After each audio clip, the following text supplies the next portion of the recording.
on doing this. They may decide what yeah, look, there's Stephanie. The Chancellor, which we expect any day now. They may looking good, kiddo. Go ahead with these purchases. We won't see them happen, and we certainly won't see them turning on any printing presses, but it will be something that goes on over the next few months, and we'll know if it's working if the growth in the money supply, if you like, has picked up. And there's something very sensual about Stephanie. Stephanie, thanks for economic. Oh, talking of sensual.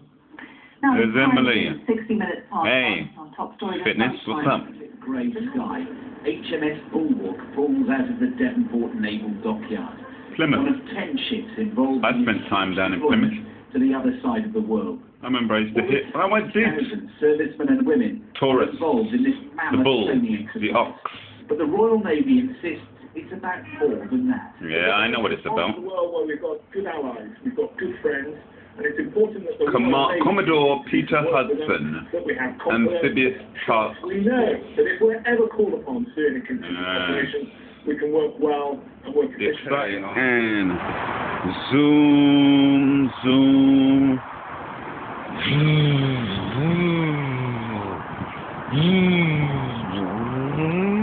Look at that, yellow and black. Wow.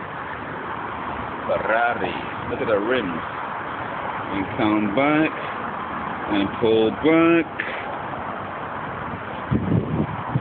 Ferrari.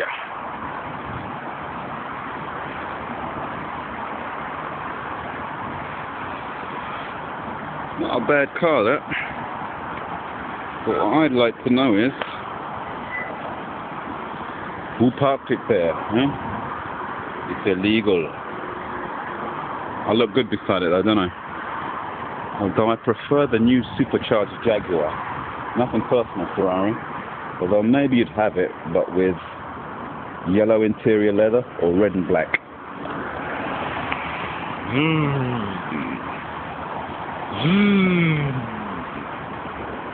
Now what do we got here? We've got a fit-looking gal with a dog. I've heard about you ladies. Yeah, Stanford University. Wind-up merchants. Affecting men's parts of their brains that don't affect other men's parts of their brains, or something like that, no? They affect the parts of the brains. Hey, I told you it's all of the story is that if women are not chaste, or a bit more chaste, I mean, don't get me wrong, I love looking at Britney Spears as much as anyone, but not all of us have my willpower. And women can't have it both ways, like the Jermaine Greer side, and then fucking around with your amygdala and your cerebral cortex.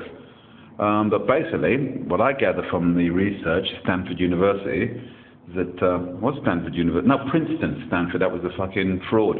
Princeton University, about objectivizing women. But basically what I gather is these women going around, short skirts, breasts all hanging out, gets your brain all fired up on the right side or left side or in the cerebral cortex or pineal gland or whatever.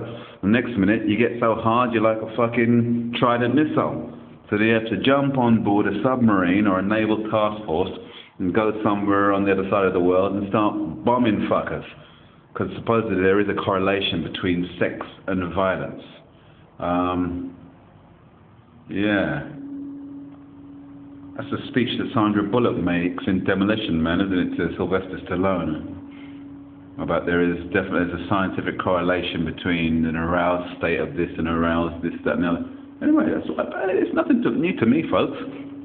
I had the whole debate when I went to court about women stimulating a certain part of your brain or stimulating you to titillating you towards certain action.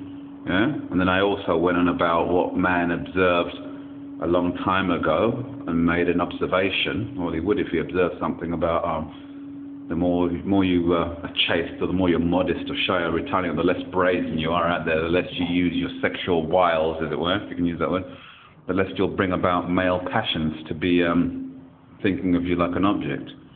And I guess that's why people started to take it literally. They think, all right, we've got to cover up. We must cover up all the time. No, you don't have to cover it all the time, but then again, you don't have to expose yourself all the time. It's getting the balance right.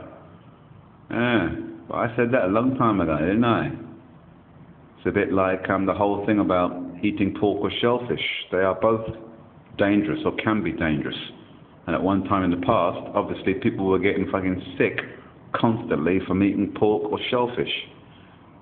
doesn't necessarily, to me, mean that they're inherently bad or sinful. It just means you have to take care. They're dangerous. Dangerous can suddenly become over time, oh, it can be bad, it is sinful, it's forbidden.